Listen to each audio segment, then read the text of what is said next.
Hello दोस्तों, फिर से स्वागत है आपका द एमआर शो के 14वें एपिसोड में। दोस्तों, आज हमने बुलाया है कि शिवसेना के उद्धव बाला साहेब ठाकरे गढ़ के उप जिला प्रमुख को। Please welcome Manish Shrivastava. धन्यवाद सर हमारे शो पर आने के लिए। सर, हम जानना चाहते हैं कि आपने शिवसेना पार्टी कब से ज्वाइन की? शिवसेना ये 1997 में मैंने ज्वाइन की। मैं शिवसेना का उस समय का पंचायत समिति का कैंडिडेट बना। मैं उसमें पराभूत हुआ था, लेकिन उसके बाद में सातत्यपूर्ण काम करता रहा। 2002 में मुझे फिर से टिकट मिला और 2002 में मैं पंचायत समिति को चुन के आया।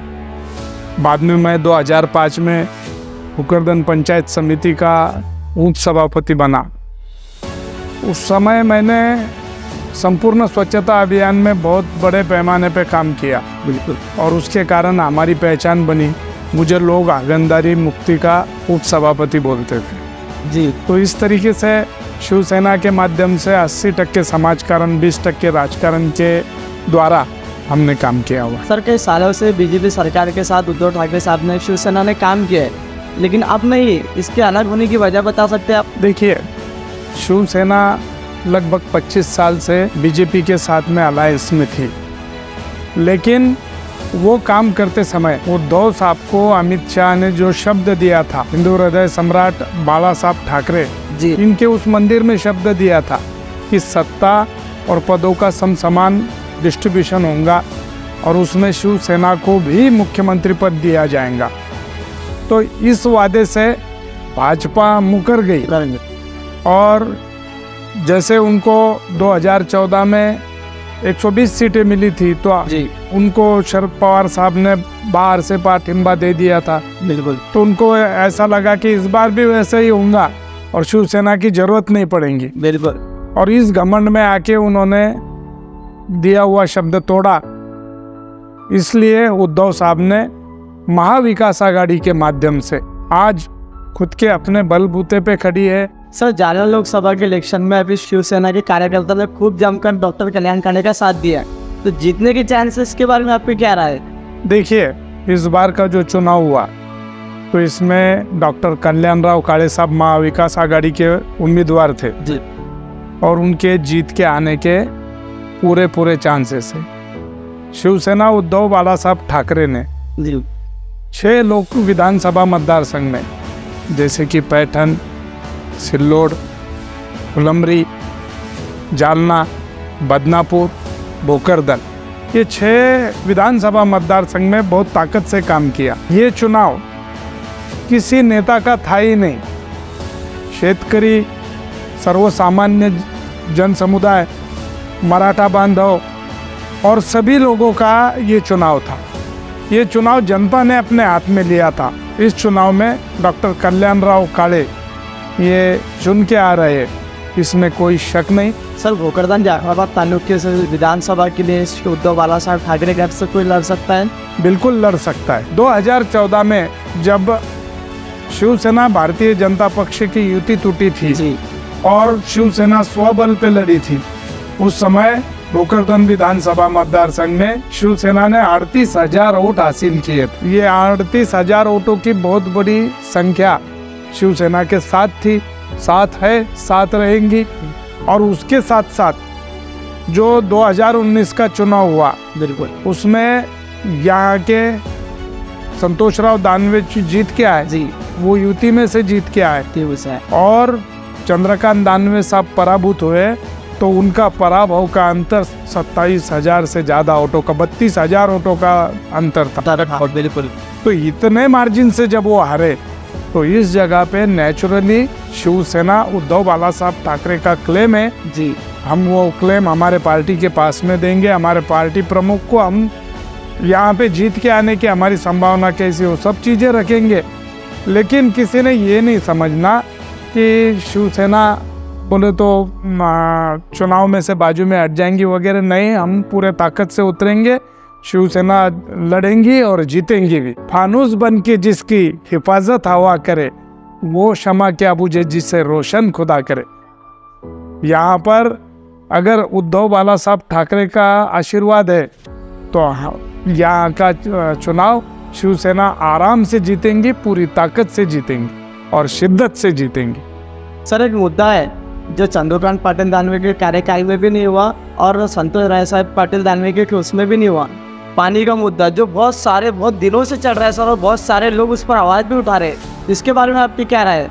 यहाँ का जो पॉपुलेशन है, राव साहब दानवे साहब हरदम भोकरदन शहर में माइनस होते, तो उनको ऐसा लगता कि यहाँ के लोगों के खास करके एक तबका है, मुस्लिम भाई होंगे या दलित भाई होंगे, तो ये प्रश्न मिटा के बोल तो उनकी प्यास बुझाना है। बिल्कुल, ये लोग मेरे साथ में क्यों करूं, कुछ तितुर है उनके तो वो उनको मिल जाते। बिल्कुल। चंद्रकांत दानवे साहब ने ये बांधा हुआ है, समझ लिया है कि मुस्लिम समाज मेरे खूंटे से बंधा है, दलित समाज मेरे खूंटे से बंधा है, तो मैं क्यों ये प्रश्न छुड़ाऊं।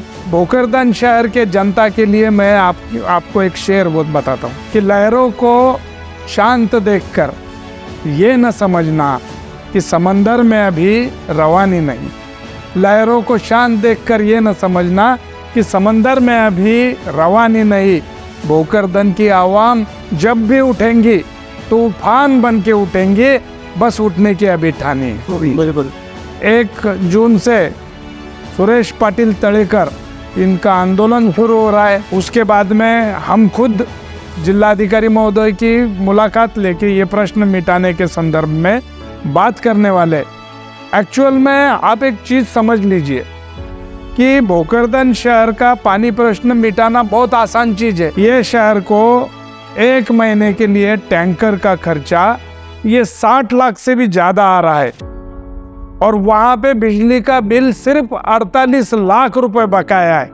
ये किसी के तो भी पेट भरने का कार्यक्रम चल रहा है, भाड़ में जाए जनता, अपना तो काम बनता। सर हम अक्सर तो आपको आंदोलन में देखते हैं, बहुत सारे आंदोलन में आपने काम किया, तो उसके बारे में क्या राय है? देखिए, मेरे राजकीय जीवन की जो शुरुआत हुई थी जी, तो वो पंचायत समिति का चुनाव में 2002 में जीता, उसके बाद में सही मायने में शुरुआत हुई, और उसी समय हमारे पारद और परिसर की बिजली ये विदर्भ के धाड़ से आती थी। बिल्कुल। तो वो वहाँ से कट हो गई, और उसका बहुत बड़ा आंदोलन बना, मराठवाड़ा विदर्भ संघर्ष बना। उसके लिए तत्कालीन मुख्यमंत्री विलासराव देशमुख साहब ने स्पेशल एक मीटिंग कॉल की थी, उसके ऊपर एक कमेटी बनी थी जी। वो आंदोलन में मेरे ऊपर, मेरे पूरे परिवार के ऊपर 2 जिले के अंदर, बुल्ढाना जिला और जालना जिला, दोनों जिले में गुने दाखिल हुए। उसमें मेरे वालिद साहब को भी तकलीफ दी गई, पूरे परिवार को तकलीफ दी गई। वो आंदोलन में से मैं निखर के बाहर आया जी, और उसके बाद में मेरी जो इमेज बनी तालुके के अंदर, वो आंदोलन करने वाला ऐसी बनी, आंदोलक बोल के आंदोलन। फिर मैंने अनेक विषयों पे आंदोलन किए और वो यशस्वी किए। जी, तो इसलिए सर्वसामान्य जनता का जब तक साथ रहेगा तब तक उनके समस्याओं के लिए रास्ते के ऊपर आके शिवसेना के माध्यम से हम आंदोलन करते रहेंगे। सर एक सवाल है, जो जितने भी मेरे पास गेस्ट आते हैं, मैं सबसे पॉलिटिकल लीडर से पूछता हूँ कि भोकरदन की राजनीति में आपकी क्या राय है? देखिए, भोकरदन की राजनीति, भोकरदन तालुके की राजनीति अलग बात है और भोकरदन शहर की राजनीति अलग बात जी। भोकरदन के शहर के राजनीति के बारे में देखते समय यहाँ का सत्ताधारी विपक्ष, ये दोनों प्रकार के जो लोग हैं जी, इनका देखने का नज़रिया बहुत अलग है। जैसे यहाँ पे मुस्लिम समाज की पॉपुलेशन बहुत बड़े संख्या में है, ये शहर पे प्रभुत्व है उनका, लेकिन फिर भी उनको ऊपर के पदों तक, जैसे नगराध्यक्ष के पदों तक जाने से रोका जाता, वहाँ पे काटछाट होती, और यहाँ पे सब मिली भगत के जैसे हिसाब से काम चलता। जो सत्ताधारी पक्ष है तो वो ये सोचता कि मुस्लिम समाज मेरे साथ नहीं, तो इनको मैं क्यों सोचूं। यहाँ के राजनेताओं की बात ऐसी है कि सियासत मुफलिसों पे ये एहसान करती है, सियासत मुफलिसों पे ये एहसान करती है, आंखें निकाल लेती और चश्मे दान कर देती। इस तरीके से इस्तेमाल करने का काम सिर्फ यहाँ के सत्ताधारी विरोधी सब लोग कर रहे। सर भोकरदन जाफराबाद तालुके पे आपका भी मैसेज देना चाहते हैं आप? मैं ये भोकरदन जाफराबाद तालुके की तमाम आवाम को एक विनती और आह्वान करने वाला हूँ कि चिंता मत करो। आपके फसल का अच्छा दाम मिलने के लिए, किसान भाइयों के समस्याओं को सुलझाने के लिए, सामान्य जनता के पानी के प्रश्न, बिजली के प्रश्न छुड़ाने के लिए, अच्छी सड़कों के लिए हम शिवसेना के माध्यम से आंदोलन करेंगे और उस आंदोलन के माध्यम से उनकी समस्याएं छुड़ाएंगे। आने वाला समय ये उद्धव बाला साहब ठाकरे का है जी। और सब जनता से विनती है कि आप भी हमारे शिवसेना के साथ जुड़े रहो। बुलबुलो गुल न करो, बुलबुलो गुल न करो, बाजे बारी आई, अब जिगर थाम के बैठो कि अब शिवसेना की बारी आई। और सबसे बड़ी बात, आपका एमआर स्टूडियो और मैं भी एमआर हूँ, मनीष राजेंद्र जी, जी। मनीष राज। तो मैं आपको भी बहुत बहुत धन्यवाद देता हूँ कि आपने यहाँ पे मेरा ये इंटरव्यू लिया, जी। मुझे तमाम आवाम तक जाने का एक मौका दिया। गुड। मैं आपका तहे दिल से शुक्रगुजार रहूँगा। थैंक यू सर, आप Thank आए you. हमारे वास्ते, और हमारे टाइम दिया। बहुत बहुत धन्यवाद। जय महाराष्ट्र। Thank you sir.